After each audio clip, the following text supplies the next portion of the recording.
Part 2 ഒന്നാം രഹസ്യം.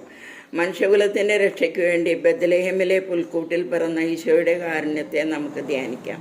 പരിശുദ്ധ പരമ ദിവ്യകാരുണ്യത്തിന് നേരവും ആരാധനയും സ്തുതിയും പുകഴ്ചയും ഉണ്ടായിരിക്കട്ടെ.